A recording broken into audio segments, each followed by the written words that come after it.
Hello and welcome to the Hash Rugby Chat brought to you by DrivingMaul. It's episode 47. We are closing in on a half century. That would be kind of impressive. So thank you so much for joining us, and we'll be talking all the hot topics in rugby from this week with my good friend Ashwin, or better known to you maybe as NZ Fatso. How you doing, sir? Oh, I'm doing good. It's sort of like looking forward to some sleep today, though, because the kids kept us up last night. Don't you hate that? Me. Problems with parenthood, eh? Yes, absolutely. Right then. One of the things I've not got... Actually, my flies undone. Geez, sorry, everybody. How rude. Luckily, the camera doesn't go down that low. From memory... Didn't know it was that sort of show. Let's bring up the show notes. That's always very handy, isn't it? So what was your favourite moment of the weekend? Obviously, myself and Shane went through all this last week. So last night, all the games. But what was your favourite moment? There was actually some good moments, quite a few good moments actually. So it's hard to pick one. But I suppose I'm actually going to go with probably sort of like the first or second minute of the finals weekend, really, and Damien McKenzie throwing that pass straight to Julian. And the number 11 bus, sort of trundling in under the horns, as we say. And I suppose as a bit of a funnier moment is the fact is that a similar thing happening not too soon after that, and the number 11 bus basically breaking down.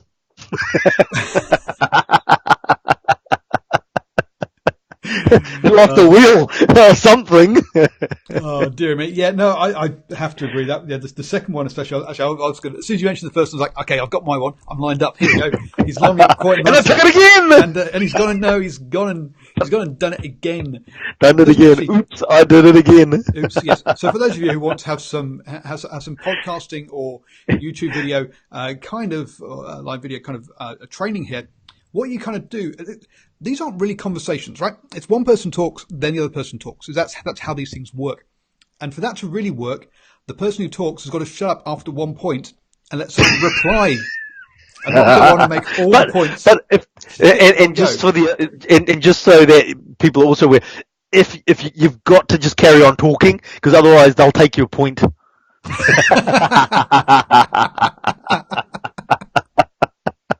We're not careful. We're going to have an absolute monologue from. I've just realised I've left the Shane label on from last night. So everyone's sorry. Yes, it's not Shane. It's Ashwin. Schoolermate is obviously a good person to know on Twitter, but that's not Ashwin.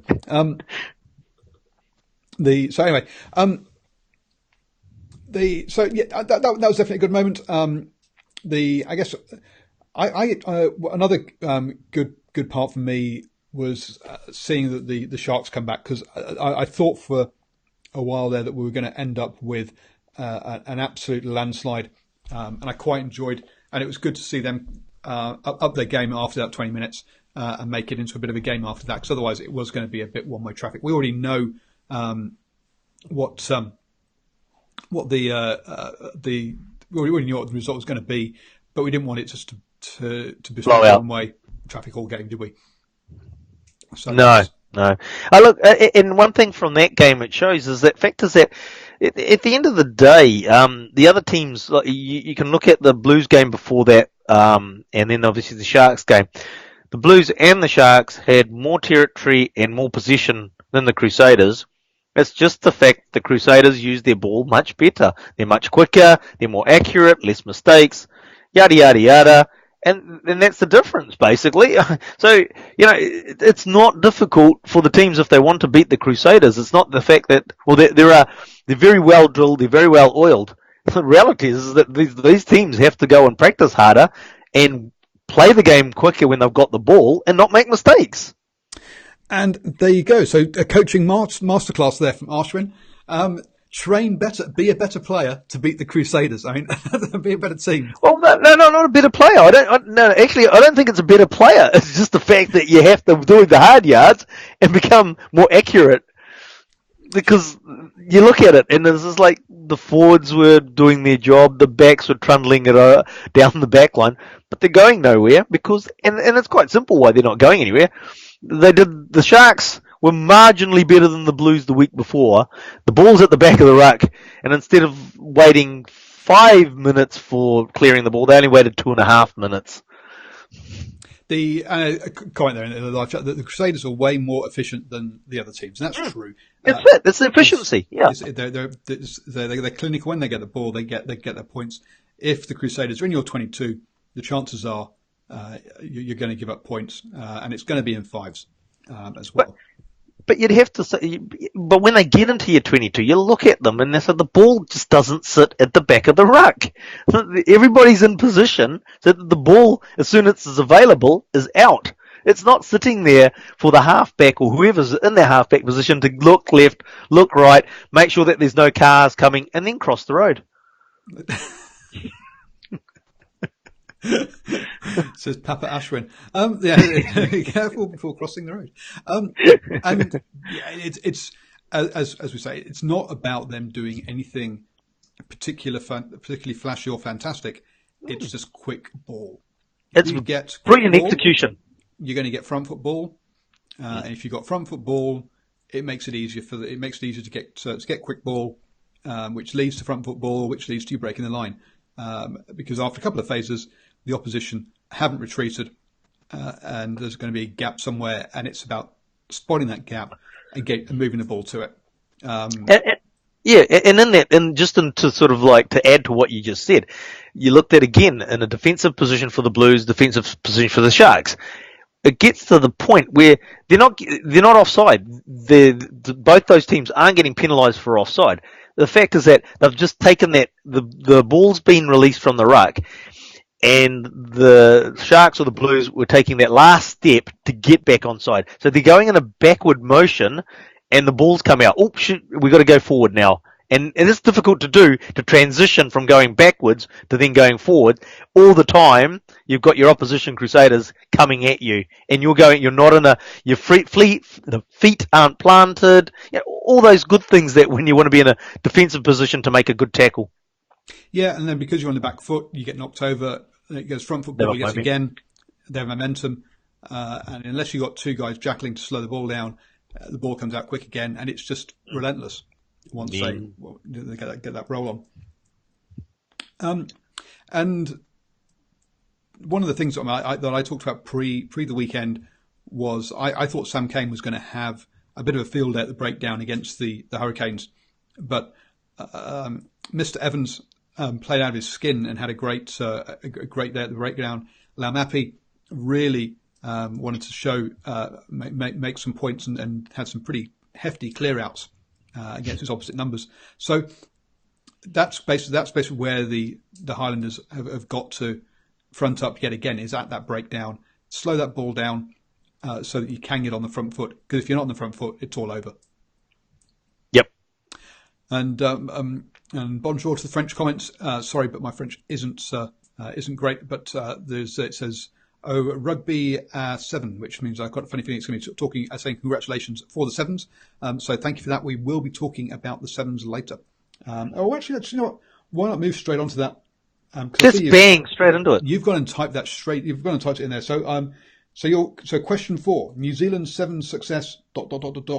Women's expected did their thing. ... Where did that come from? From the men. Bing. ... No, dots at the end. Just a question mark.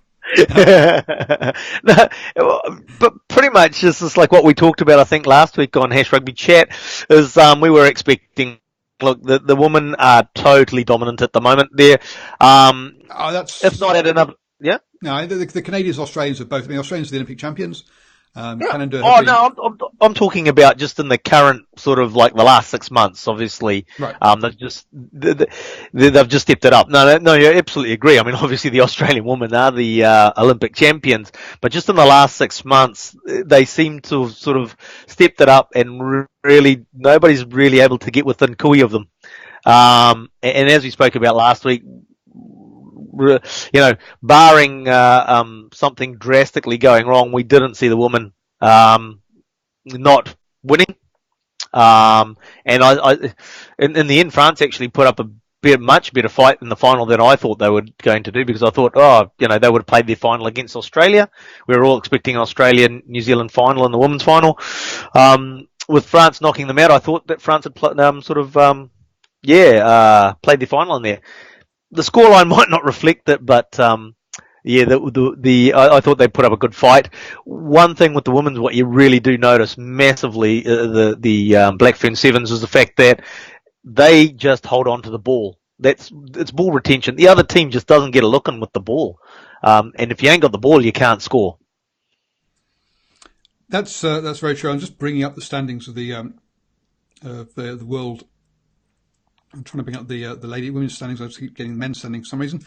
So Australia finished top of this World Series. So that's going to be my point. Is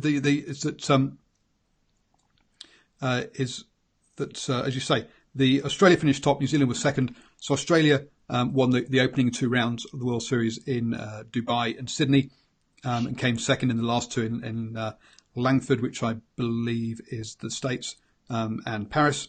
Oh, actually, Langford. No, that'll be Canada. In Canada. Where they keep getting carpet burns. And New Zealand. Oh, it was on an artificial pitch, was it? Yeah.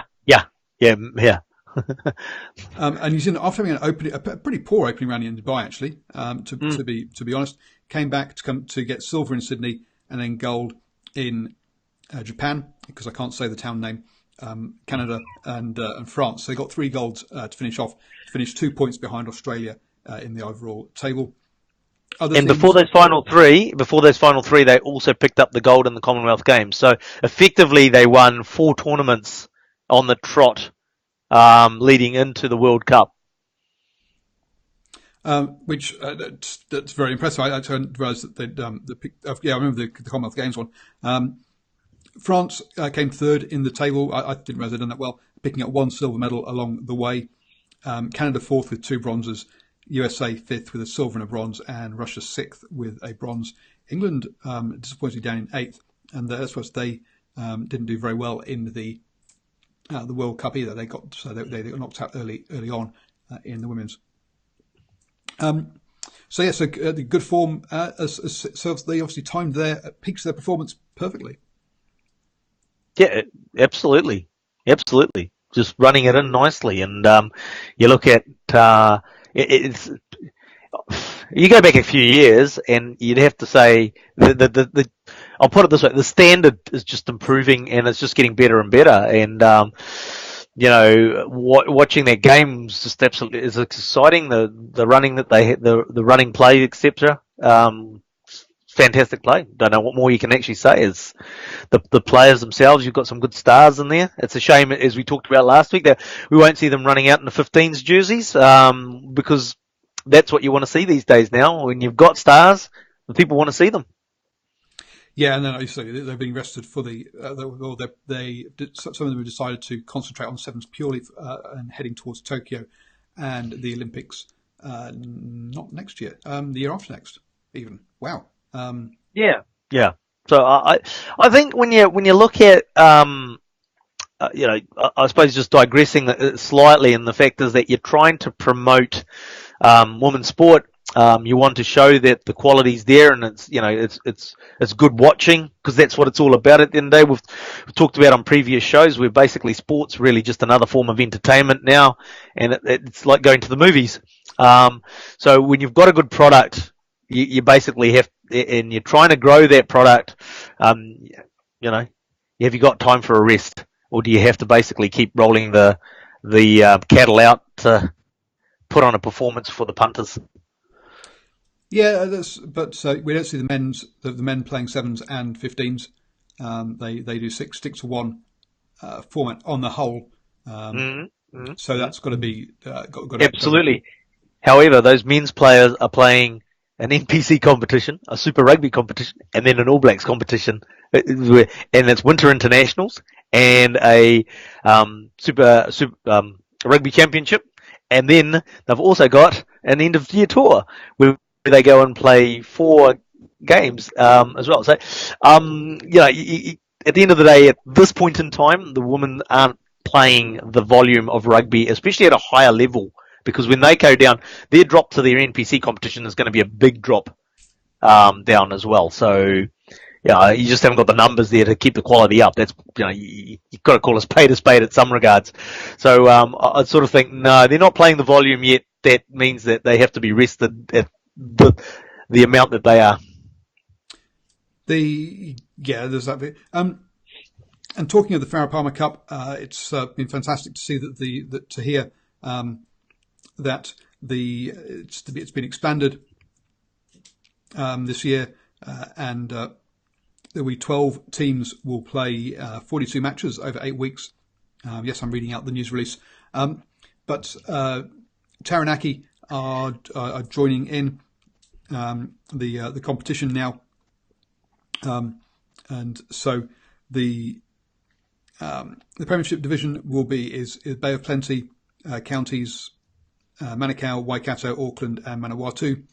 Whereas we're going to have Wellington, Otago, North Harbour, Tasman, Hawke's Bay, and Taranaki in the championship. So Northland, Southland are perhaps the last two to kind of get back into this competition, I think. Finish off the full suite. Oh, and because I think they're pretty much all the other.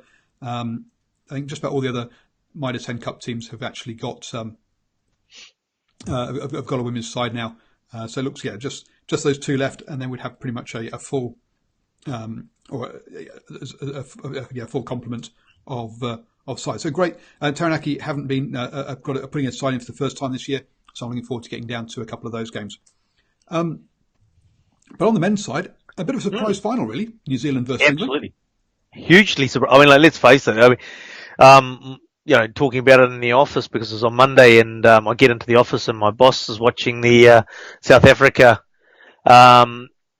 England match, and it's just like, we were just absolutely gobsmacked that South Africa lost that.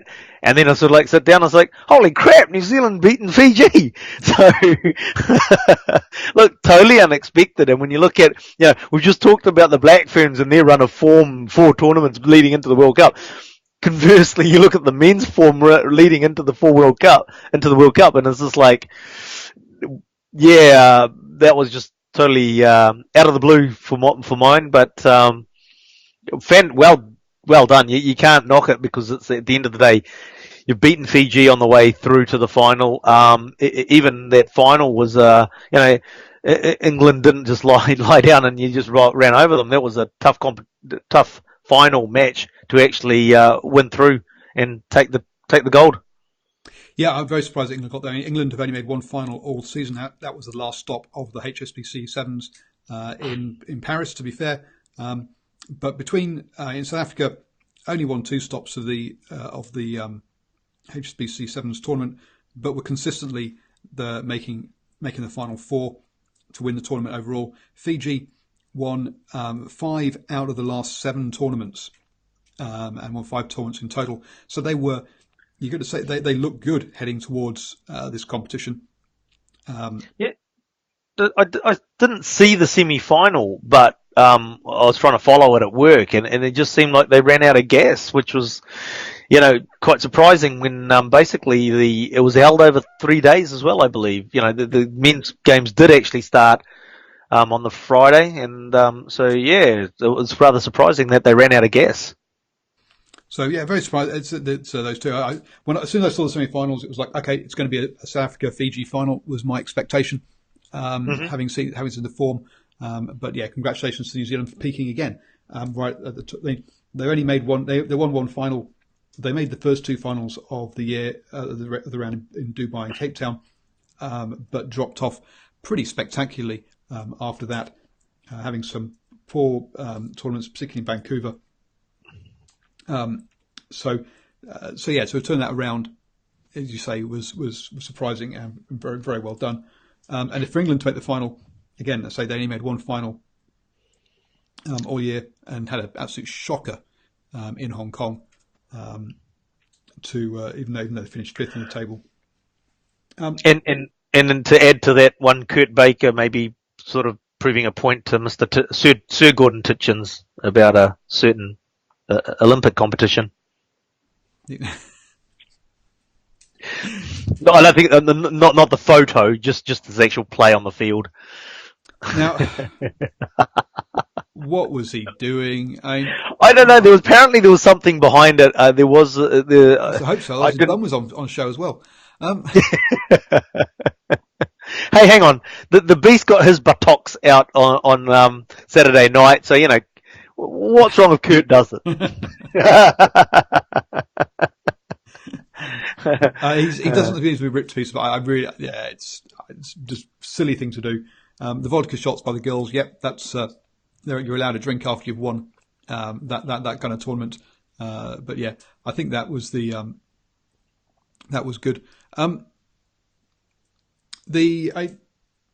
couple of things about this was so what do you think about the format then of the knockouts rather than the pool stages?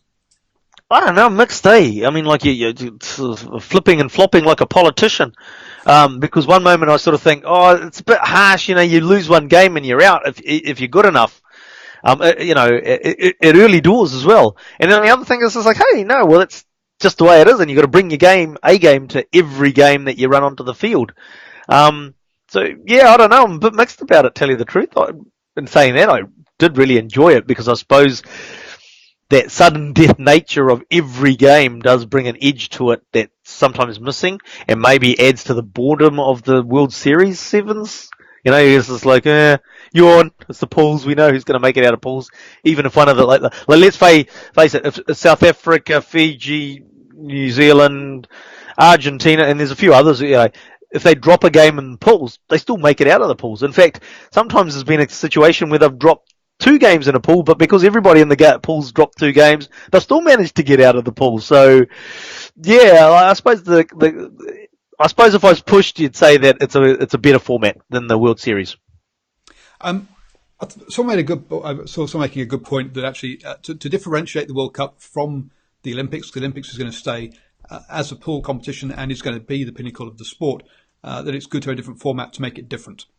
Otherwise, it's just another stop with a different name. Yeah, really. Absolutely. Yeah. I quite like the idea of it. So from that point of view, actually, I'm not so anti it. And as a one-off every 4 years, I can see and can live with that. It's not something I think I'd want for the HSBC World 7 Series, but there has been talk of them looking at it as an option because it means less games, and less games means you can put the women's and the men's on at the same venue on the same pitch. Right. Whereas currently with the pool stage, you can't have a joint competition without sort of going over extra days. You basically can't hold it over a weekend. Yeah, sure. So they are looking at it from that point of view to see whether you can actually therefore have the men's and women's competition on the same weekend, on the same pitch, for those tours, You mean on the same diamond? Or on the same diamond, even, yes.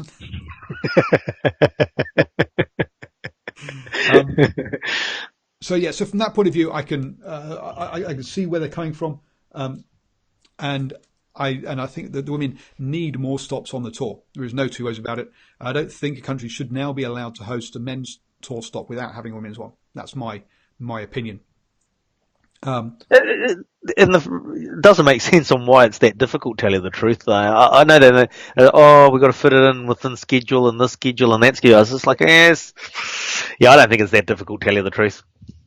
So, so you can fit it in somewhere, and it don't have to be on the same weekend. You can have you can do joint competitions, or you have separated. I don't mind, but I think you should have them. Have them there. And one of the reasons, having them separate would make sense, because the fact is that then you could have more weekends where there's sevens on TV. In terms of, and I'm not sort of thinking of me sitting on a couch. I'm sort of thinking in terms of you want more global exposure the way to get global exposure is to just have more more rugby to show.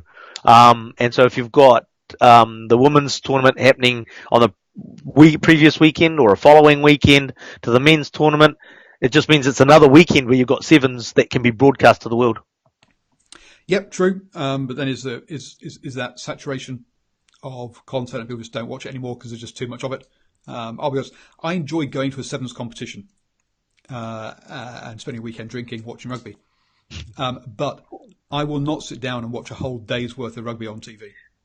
No, yeah. I remember even before kids, I tried it with the Wellington Sevens. Yeah, it's pretty hard to do. Yeah.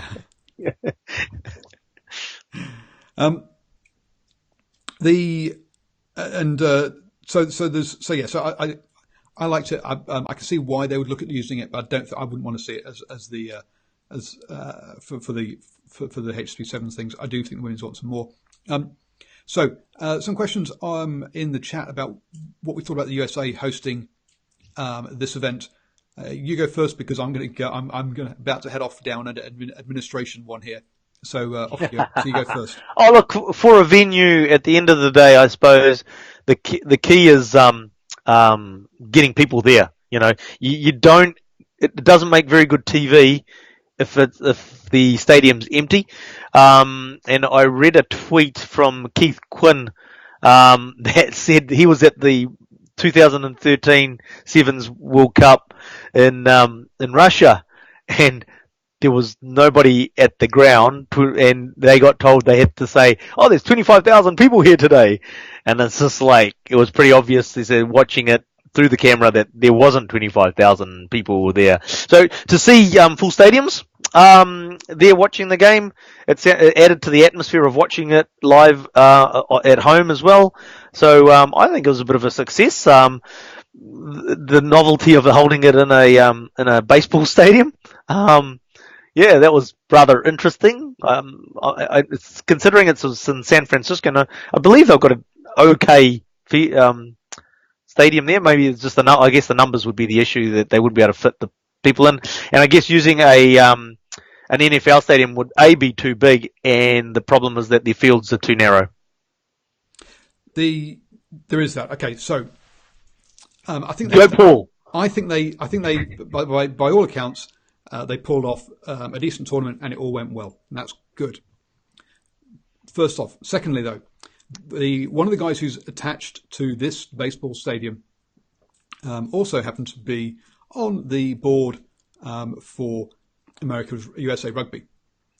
Now, whilst he has said that he removed himself from all discussions about this, and funny how his venue got chosen to host this once USA got the rights. So there has definitely been some questions to be asked around the administration of USA Rugby around this one, and thankfully that guy has been hounded off the board.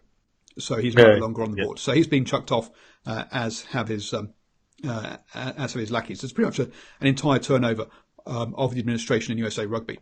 So do I think it should have been in America USA? I'm happy for it to be there. Do I think there's been some dodgy stuff going on, or do I think that is at least the impression of some dodgy stuff going on? Yes, definitely, which is not good and not the kind of stuff we want going around the sport. With them having put a whole bunch of money into having RIM market it, and then having RIM being something like $5 million in the hole in the run-up to this tournament, was that an issue that we could have been seeing the tournament cancelled because of liquidation issues? Yeah, that was a real prospect at one point, and World Rugby stepped in to make sure that wasn't going to happen, because obviously they can't afford. It would look extremely bad for World Rugby to have one of their flagship tournaments liquidated and cancelled at the last minute. So World Rugby had to step in and save this tournament with some underwriting. Now, whether they actually had to spend any money or not is a bit different, but ticket sales in the end were very good. And so, yeah, I say they ran a good event. Were there some fairly serious question marks around the administration behind it? Yes, but thankfully it looks like they are those are being rectified going forward. So, no, it shouldn't have gone to the USA because those administration issues could have caused some pretty serious issues. But in the end, they pulled it off. Basically, is my opinion. And it was a serious opinion because he had his arms folded the entire time. And much more important, Russia was a joke. Let's be blunt. Having it there was a farce. No one was interested and no one turned up. Okay. So just to be clear, he's upset the oligarchs from Georgia or the oil fellas from Georgia, and now he's in trouble with Putin as well. So if I come down with some sort of radiation poisoning, Novichok. Watch out for Novichok and Paul's health. Oh dearie me! Hey, but to wrap it up, because there were some players on the men's side that really sort of stepped up and just Joe Ravovo looked great. And hang on, I've definitely thought we should be talking about this tomorrow night on the All Blacks edition. Why are we talking about it tonight? Anyway, go on. I don't know. Okay, no, that's right. We'll back the truck up. Backtrack on that one. One of the questions that I don't think I put down in the show notes, but I should have done, is should we talk about punch-ups? Because we've had 3 in 2 weeks now. So we've had the one in New Zealand by the Rebels players. I've just gone blank as the player's name. In Dunedin, where one of the players has been charged and is out on bail. Mm-hmm. We followed that one up by 2 of the fringe Rebels players in Melbourne. Having a punch up? Beating somebody up, and have both been suspended, I believe. So they didn't actually beat each other up this time. There was at least some teamwork involved. They beat somebody else up, which is just disgusting, obviously. And then finally, at the Rugby World Cup Sevens, there was a punch-up in the tunnel. I didn't hear about that one. With one of the players have been at least detained by police. I'm not sure if he's been charged as well over in the States. I can't remember rightly. So, is this a thugs game played by gentlemen turning into a thugs game played by thugs? Nah. Nah. What was the incident in the tunnel? Two players had a punch up after one. 2 players had a punch up. Not same team, different teams. Oh, different teams. Oh, okay. Early doors. I think it was Samoa involved. It was so. I can't be. I can't. Maybe I'm wrong. I don't know. I hope you're not stereotyping there, Paul. No.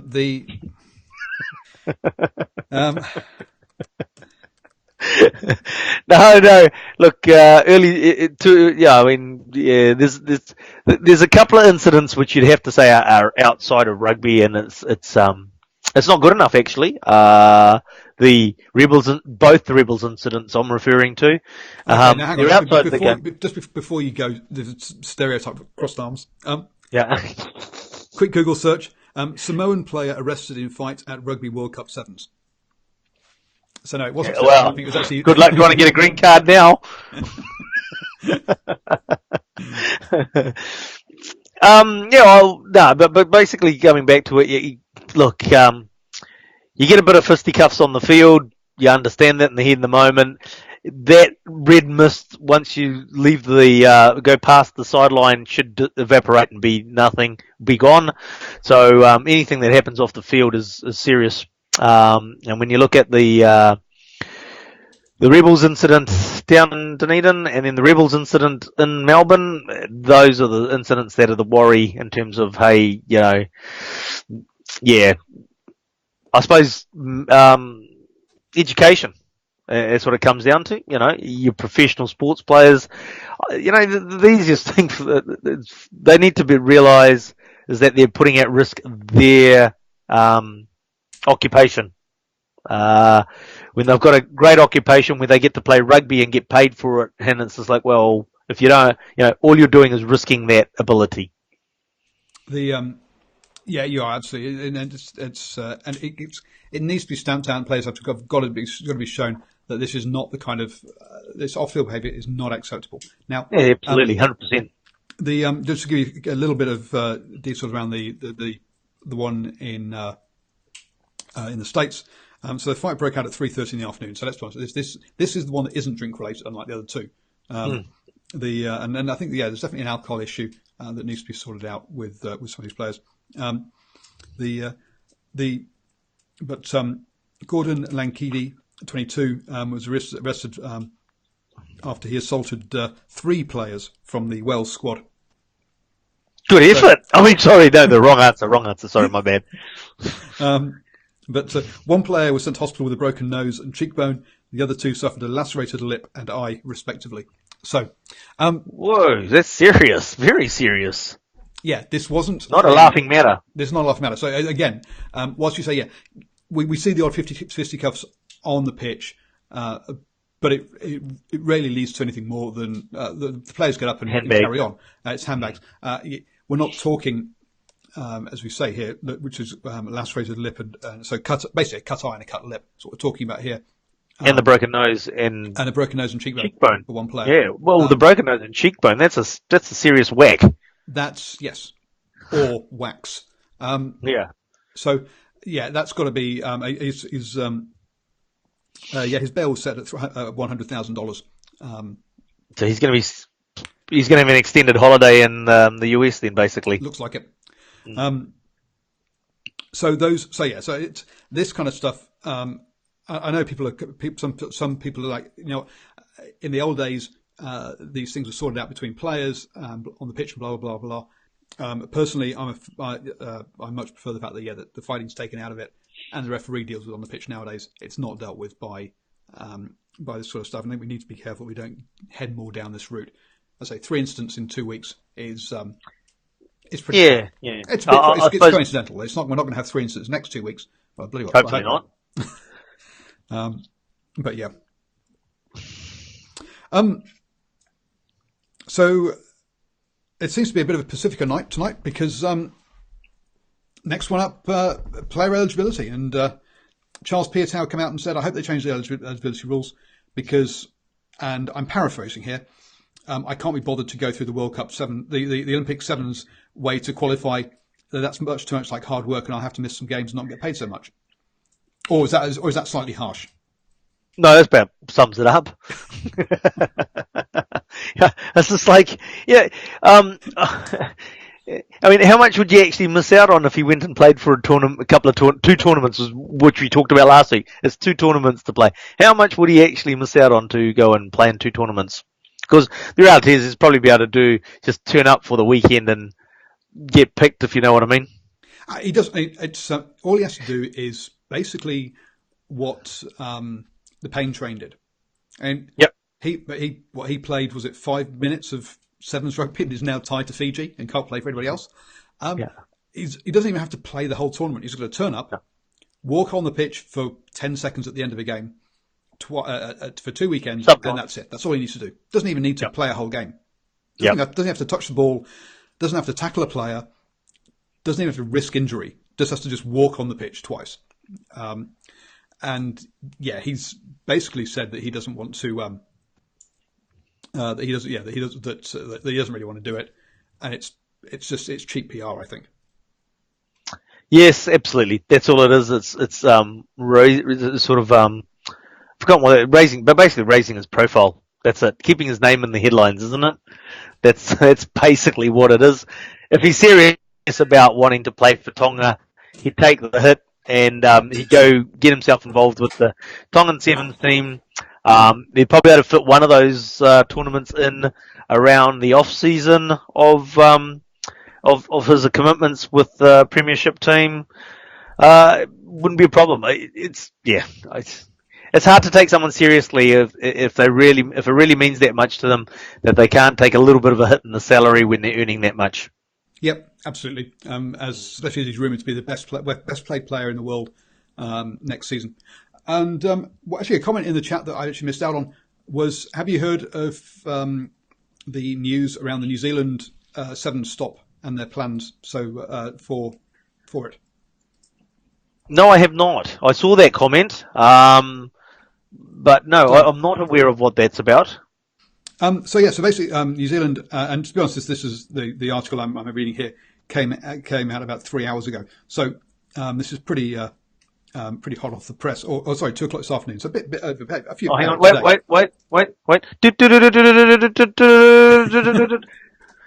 Now, so New Zealand DrivingMaul with hot off the press news. Yeah, New Zealand have retained the hosting rights to their World 7 Series stop, which is good for at least another 2 years, and they've also tended to host or put a bid in to host a ladies tournament as well, and they want to hold. And I guess one of the things we've been talking about is whether you host it as a single, just a men's. They want to hold the men's and ladies together, not separately.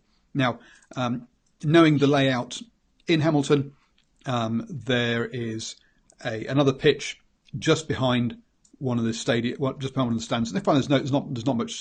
There's no stands around that second one, but I'm sure you could put up some temporary stands around that second stadium to play some of the smaller pool games. So they could use 2 pitches in Hamilton. They wouldn't have to try and squeeze it all onto one if they wanted to. But the really interesting piece is, and sorry, there's a piece of wood about to fall out my fire, is that they're suggesting that every other year they alternate it between Hamilton and Fiji. And I disagree with that. I think what we've hit on in New Zealand after the demise of the Wellington Sevens is how we keep the Sevens in this country alive. And that's basically once it goes stale in Hamilton, we'll move it to Dunedin or wherever. I think that Fiji needs to get back their own round in its own rights. It basically should be back on the calendar now as a tournament, as it was prior to, I don't know which coup that they had that it got removed on. But basically, Fiji should have its tournament back as its own right. It shouldn't be a shared scenario between New Zealand and Fiji. To me, that makes no sense at all, to tell you the truth. Yeah. Well, I think... sorry, it's more a warmth thing than a serious thing. It's going to keep my hands warm in here. I can see why they're wanting to move it around, because the problem with Wellington was it got stale being there too often. Whereas having it in having it moving and having it in Hamilton every other year means it's not going to get quite so stale, and you're not going to. So I understand why they're looking at alternating it. I also understand, but there's plenty of venues within New Zealand that you can move it around to. So you can maintain the Sevens series stop in New Zealand, and this year it's in Hamilton, or for this 2 years it's in Hamilton. This 2 years it's in Dunedin. They'll never send it to Auckland because they'll be too scared that it's way too successful and they'll be screwed and have to have it there every year. But go up to Whangarei. As we've seen with the NRL Nines, it'll be successful for a season and then it will drop off pretty quickly in Auckland, to be honest. I think it's the fact is that it's a difficult one with that Nines thing, because although obviously there's a popularity of league in this country, but it's a faux popularity for my mind.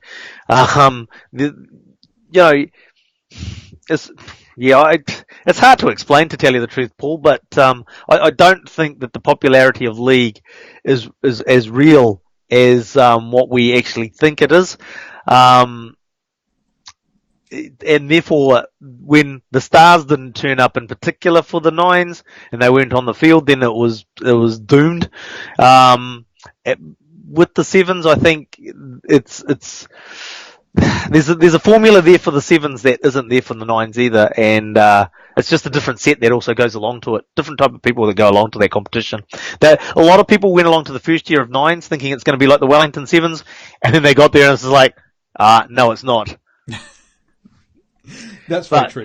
Yeah, but look, let's take Auckland out of the equation. There's Whangarei, there's Rotorua, Mount Maunganui, the Bay, in terms of venues at the time of year that they hold it, which is basically still our summer, which means that people are going to go to these venues that are around New Zealand. So why they would give it away now to Fiji was crazy.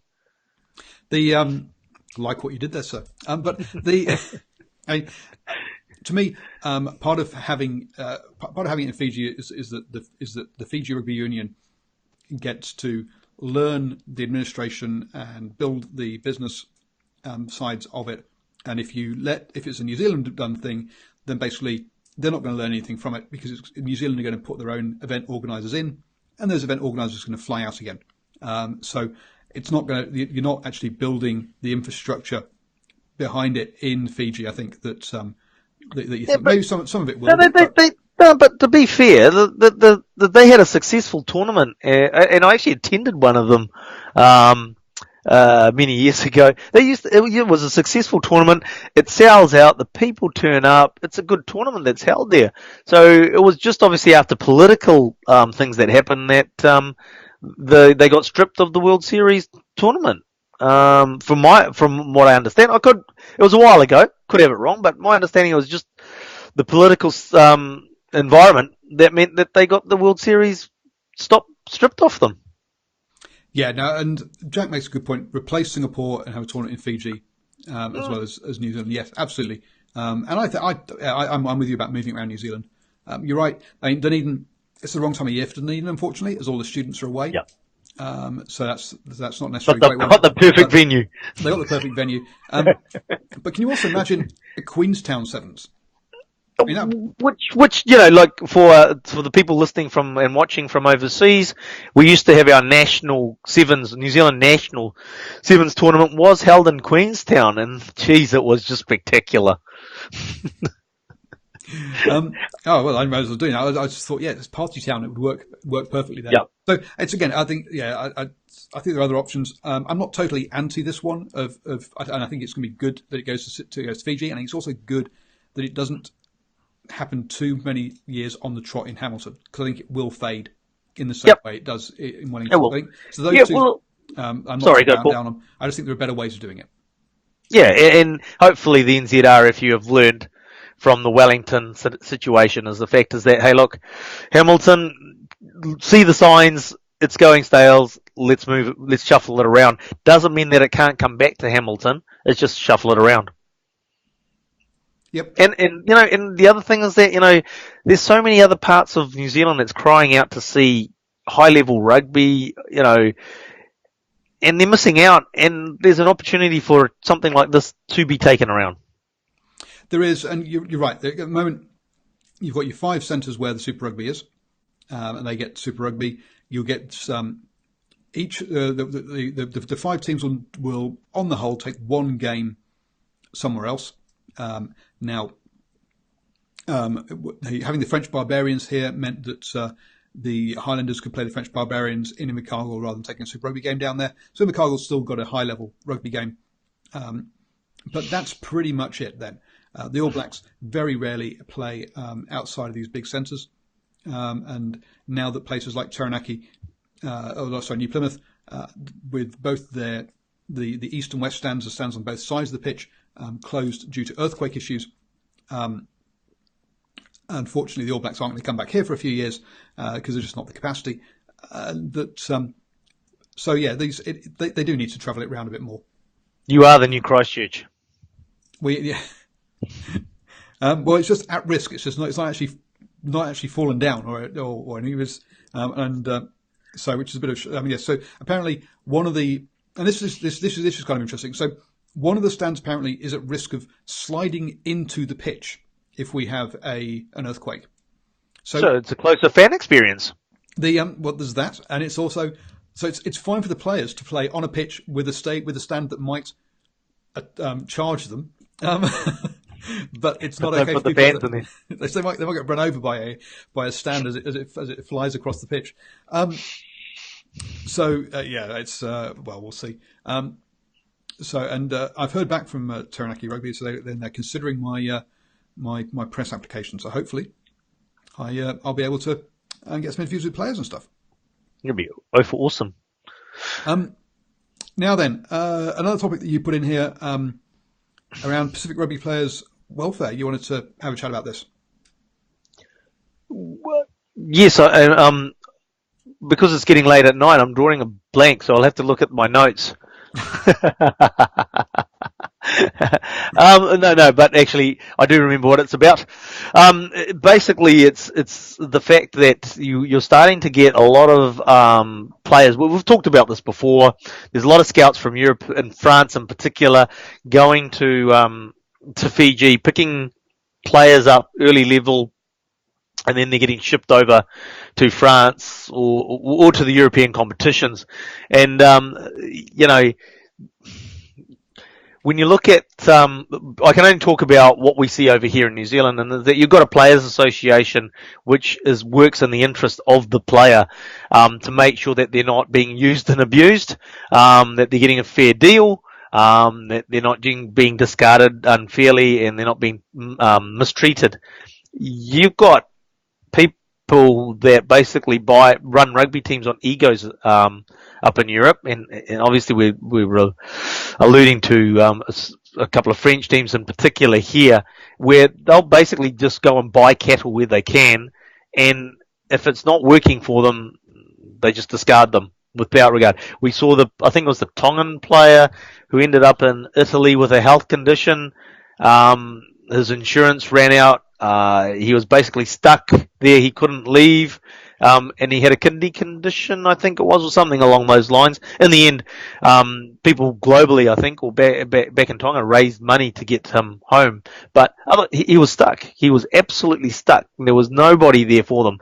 So you got these players that are being pinched out of the Pacific Islands, it's a numbers game for the owners of the rugby club. If I get enough over there, I will get X Factor players. Out of 30, I'll get 2 or whatever. What happens to the 28 that don't make it and they've just been dumped?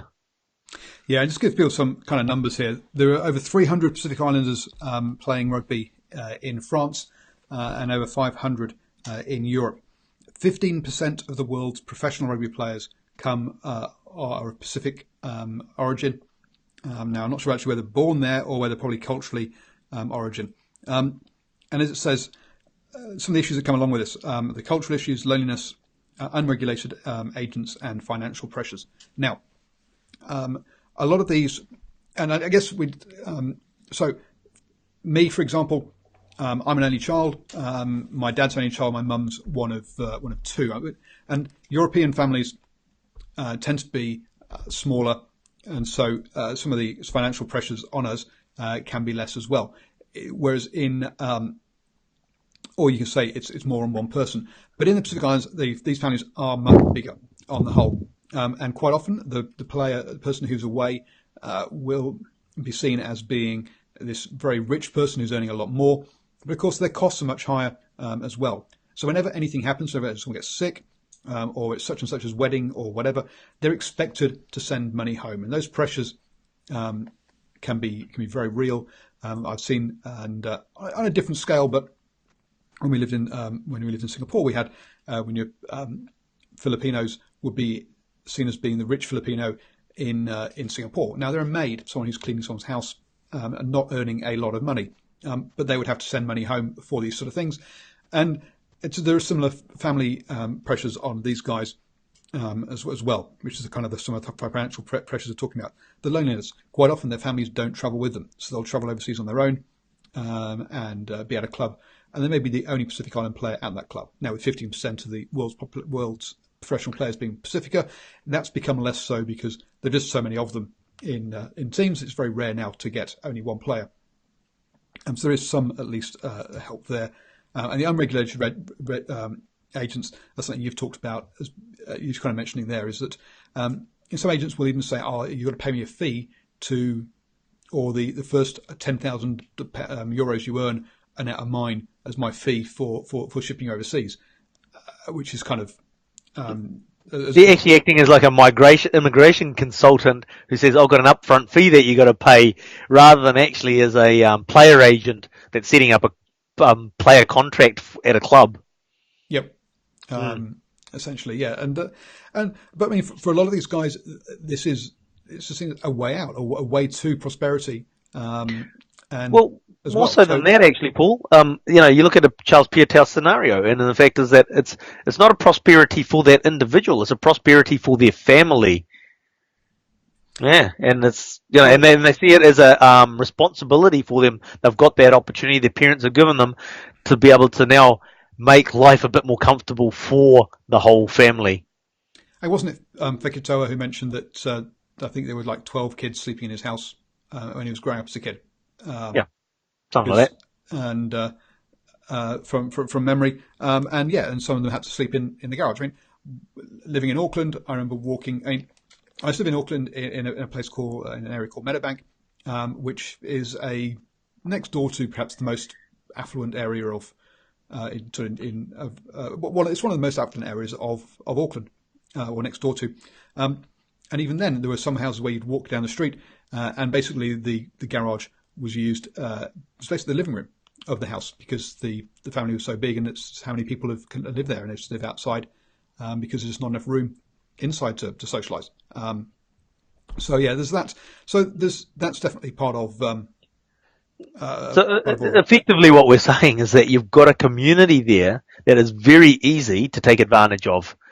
Yep. And unscrupulous people are basically doing that by showing them the golden lights of a professional rugby career, which, without, and as we know, it doesn't matter how good a player, if you haven't got the support, the backup, the infrastructure around you to support you, then the chances of you actually becoming a successful professional rugby player aren't actually that high. And then we can digress all the way back to our conversation before. You end up having incidents like we did in Dunedin between the Rebels players because they don't have that support around them and they make dumb decisions. Yep, and it's and I think we'll probably find that in all three of those cases, that's probably what's part of it, is that not having that support there, and Guidance. that loneliness also has led to some players in France committing suicide, as well as the pressures just get too much. And then to be fair, to be fair to the top teams, they have done a lot of work and they are doing much better.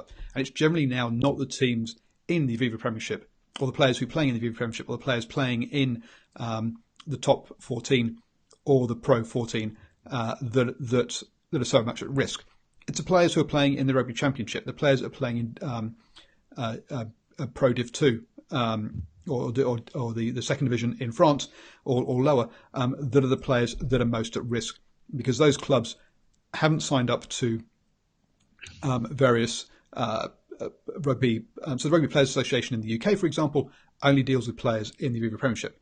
They don't have the cash and the resources to deal with what happens in the Rugby Championship, and they have set themselves up with standard contracts and all of that kind of stuff. So the players there will get a protection. It's not those guys at the top level; it's those guys further down. They're the really vulnerable ones. They're not only the cash to get out if they want to get out. So you say they get stranded in places like Italy. And so forth. So there are those are the guys that need the help and need the protection, and it's good that at long last that kind of support is coming. And I've just gone blank as to the ex-player who is running the Pacific Rugby Player Welfare group that's doing this. Daniel Leo, is it? Yeah, Danny Lee, yeah. That name, he is an ex Samoa rugby player. Yeah, so I think he's the guy that's the main guy behind all of this, and the work that he's been doing is absolutely fantastic around all this. I've had chats with him on Twitter, private messages with him occasionally about whether I can, with my with my small platform, help out a little bit around some of these things. And sometimes he said no. Paul he said, "Look, please don't tweet that out because you're adding pressure that might put players actually under more stress." And so I've kept quiet. In other situations, I have actually sent stuff out to try and help raise awareness amongst people as to what's going on.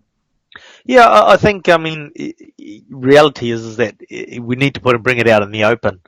You don't have to state specific cases, because I think there's plenty of cases around where you just need to talk about the scenarios, and then eventually you will get the player that has it happen and is quite happy for their situation to be spoken about. But we need to have these examples out in the open so that something can be done about it. Regulations can be put in there. It's not difficult. Some of these things that we've talked about tonight aren't difficult to fix. The fact that we've talked about unregistered agents type scenario. That's something that's very easy to fix from World Rugby, is the fact that no affiliated club of any organisation can act with an unregistered agent. It's simple stuff that can be put in place. Yeah, unfortunately, at certain levels, there's not the cash to monitor that. No, look, I mean, but I suppose you're right. That policing of it's not there, or very difficult to implement, but you'd still like to think that step is there, so that if something comes to light and it comes through the fact is that, hang on, this was all done by an unregistered agent, then sure, it is going to be a retrograde thing, but they can come down onto that club and say, hang on, that's not good enough. You need to tidy up your practices. And instead of going and policing everybody, they can just go and put the microscope on that one organisation. True. Yep. Better through it. Some good comments in the chat by Andre. Exploiting of young players has been around for years. Broken promises are common. Yes, it's not exclusively to these guys, but let's be honest. But they definitely are a vulnerable group to exploitation. Youngsters don't have the right don't have the right support structure to help them make the right decisions. Then it all becomes, they can be very gullible. Around all this kind of stuff. It's I don't know if I suppose it seems like a bit of an arrogant comment. I don't know if arrogant's the right word, but Andre also talks about the youngsters being gullible. It's just like, it's not just the players that are gullible, it's the whole family, the parents, mum, dad, that are gullible as well, because they get, your son's going to be looked after and this is going to be great for your family, and so obviously with heavy hearts the parents will send their kids away, and it's just like, but they're being sold down the river just as much as the young player is. There's definitely some unscrupulous agents in the islands that are doing family sales pitches. Definitely. Bit of a somber note to finish on, but yeah, it is a bit. But we've talked about some great topics tonight, and tomorrow night we'll be back with the All Blacks edition. Obviously, we'll talk about sevens again. I think there's also some interesting comments by Mr. Fox, one of the All Blacks selectors. So we'll have we'll have a chat about his comments and how that affects different players and how they're playing. And obviously, if you join us in the live chat, you can also give us other questions and other topics around the All Blacks to talk about as well. So join Ashwin and I tomorrow night at 8 p.m. For the All Blacks edition. Don't forget to like, subscribe, share, all of that wonderful sort of stuff. You can see Ashwin's and mine Twitter handles. Thank you all for joining us, and see you all tomorrow night. Oh, I probably should say thank you, Ashwin. It's all right. Thank you.